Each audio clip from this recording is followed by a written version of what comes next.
Okay guys, welcome back to my channel.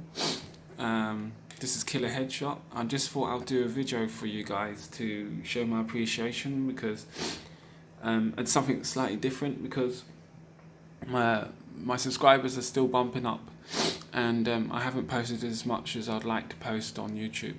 So this is just a way of me showing my appreciation and my dedication to the channel.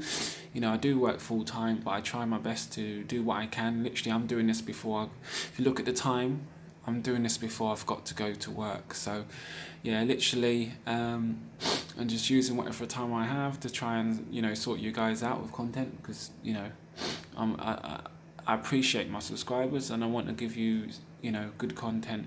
Now, this is my review of the PS4 Pro after owning it for 3 weeks or more, and I thought you might be interested in that. You know, we're in a sales period now, and you know you might want to pick one up in the sales, and yeah, you know, if you're like me and you like to get your discounts, you don't want to pay the full price. You're not a day one person necessarily, and you want to have somebody else's, you know, in-depth opinion of what the machine is saying.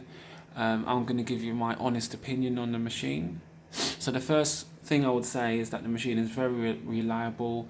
I've had no problems with overheating or crashing or just general bugs and stuff like that. I've had nothing like that with the machine so far.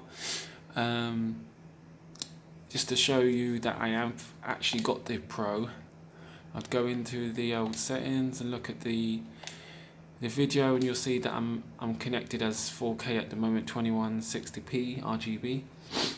Yeah, and if you go to video information, you'll see that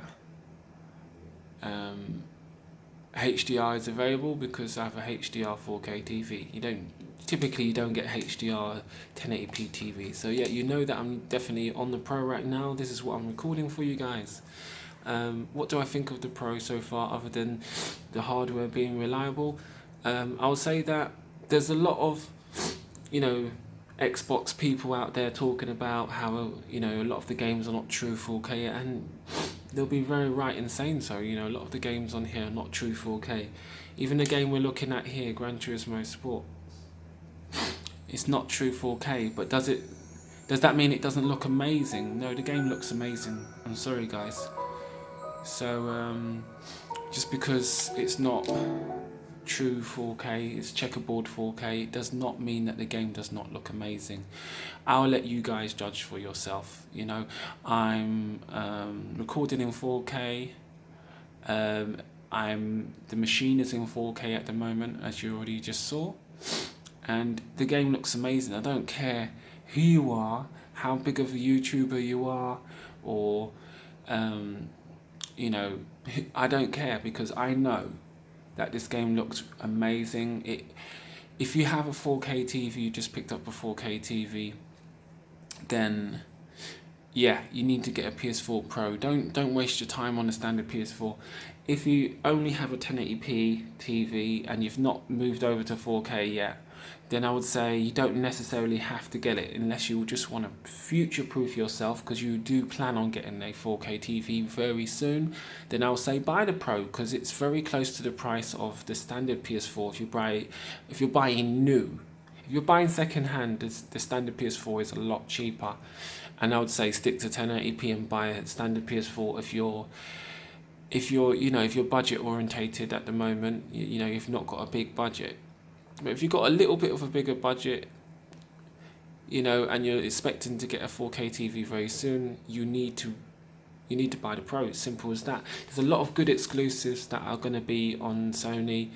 This is one of them. You've got Horizon, you've got Days Gone, you've got the new Spider-Man. There's a lot of good exclusives that are coming out on this machine, and they're all going to be running around the same sort of level: checkerboard 4K or 1440p upscaled, or sort of a dynamic resolution scaling engine up until almost 4K. All the games are going to be very close to 4K. They're going to be much better resolution than, you know, 1080p or close to 1080p, which some of the games are. You got Uncharted 4 on the PS4 that is only 900p for the online gameplay.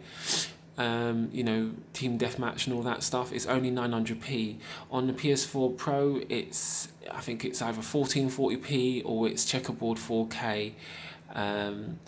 Running at 60 FPS. So there's a massive leap forward there. In a lot of the games, there's a massive leap forward when it comes to resolution.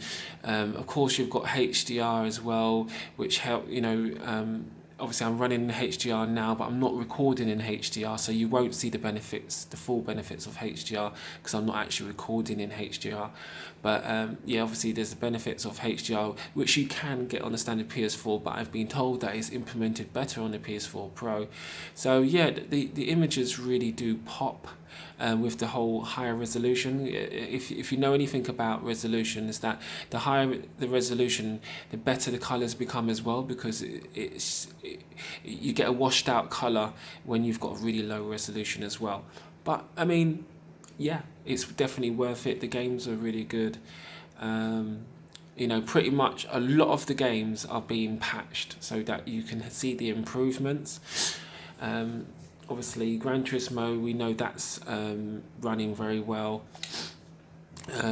We've got, you know, other games out there that are running good. We got the Horizon Zero Dawn, that looks amazing. There's a lot of games. I'm not going to go through all of them, but I'm just here to review the console in general and what it's like to own one. Now, it's a lot cheaper to have a PS4 Pro over the PC, the whole PC gaming thing, because obviously you're talking £300 for the console, and then maybe £500, £350 for 4K TV. So we're looking 650 to maybe 3 plus 8 to £800 all in.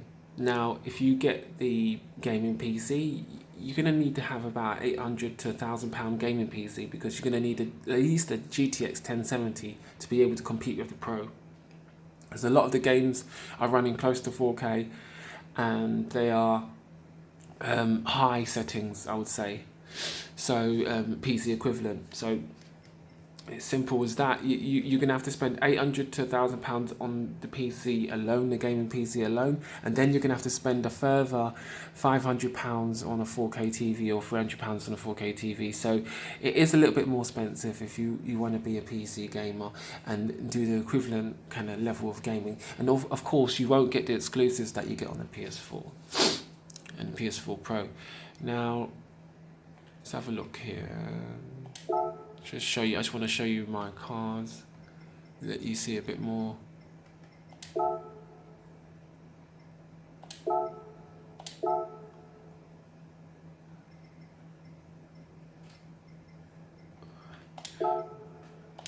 So, just let you see some of the graphics of the machine. So yeah, one of the cards that I got. Turn that down a bit. Yeah, so you know, this game is an amazing game. It's a solid game. Another thing I was going to talk about is the frame rates. The frame rates are very solid on the PS4 Pro. All the games I've played so far, I've had no problems with frame rates and stuff like that. So you're going to see an improvement there. It's a lot more powerful machine than what you got on the standard PS4. So there's a lot of frame rate stability there. There's a lot of optimization when it comes to console in general. So you got that pick up the controller, put the game in, and just go sort of thing with console gaming, which is really one of the top benefits, and there's the whole social aspect of it as well. So yeah, the PS4 Pro it's a great machine. Here's some of the games I've been playing at the moment. Obviously, Street Fighter 5 looks amazing. Battlefield 1 looks amazing. They've done a really good patch for that, for the 4K. I would say even Watch Dogs 2 looks really good at the moment as well, where the resolution is, like, I think it's a checkerboard 4K, and it looks a lot solid, a lot more like a PC gameplay when you're playing this game, because I played this game on a trial on the standard PS4 in 1080p, and it didn't look anywhere close to as good as it looks with a patch. Yeah, I've told you already how good the Uncharted 4 is. With the increased resolution, it's completely transformed the game. So you've gone from 900p on the online gaming side of things. Obviously, it was 1080p on the standard PS4 Pro for the campaign, but if you're playing the online, which a lot of people do a lot of the time, then obviously you've gone from 900p on the standard PS4 to about 1440p on the Pro. So that's a massive leap forward there. The game looks so much better on the Pro on a 4K TV. And then there's even games like Drive Club that have increased the resolution. And then again, you've got Metal Gear Solid that looks really good on the Pro. It looks more like a PC version if you're playing it on a PC, a bit more better resolution there as well. And then obviously you've got the Fallout 4 that is running in 1440p, which looks very good on a 4K TV again. So that was just basically my review of the machine and what I think about it so far. Obviously there may be some changes along the way, but you know, it's not a generation forward. It's a higher end version of a standard PS4. And it is definitely qualified as a higher end version of the PS4. Is it a next gen console? No, it's not. It's not a next generation console. You're playing the same games, but they're played at a higher level. So this is more like having a sort of like a gaming PC equivalent, a high end gaming PC equivalent. I would, you know, I said medium to high end, mid range to high end gaming PC. So I wouldn't say full on high end gaming PC, because that would be capable of 8K, but you know what I mean. And then it'll be capable of a lot better assets and things like that. But obviously, this is a massive improvement over the standard PS4, and that's what I'm trying to explain to you. I've actually got the machine. I've been playing the machine quite a lot, been playing the games quite a lot, and yeah, my honest opinion, that it is a big improvement. I honestly believe that the PS4 Pro and the Xbox One X are in the same ballpark. I don't know why they've been trying to say that the Xbox One X is only competing against high-end gaming PCs, because that's a load of rubbish. That's just Microsoft trying to separate themselves and put themselves on a higher platform. You know, yeah, their machine is more powerful, but it's not as powerful as they try to make you believe. Both of these consoles are close to 4K. The Xbox One X is not a true 4K gaming console, maybe with a few titles, you know, but the same thing could be said for the PS4 Pro. You've got a couple titles that are true 4K. So yeah, the majority of the titles that are going to be running on both consoles are close to 4K. So they're not true 4K gaming machines. We're not going to see that probably until the next generation PS5 and the Xbox, the new Xbox that will be released later, probably after the PS5, to be honest. So yeah, that's my honest review after owning a machine for more than 3 weeks. I'm going to be keeping the machine. I'm happy with it. I'm looking forward to some of these new exclusive titles coming out and some of the cross-format games. So I'm waiting for Days Gone. That's going to be a big game. And I'm waiting for the new Spider-Man. So yeah. Thanks for tuning in to this video. Please remember, guys, to like and subscribe and comment. This is Killer Headshot signing out.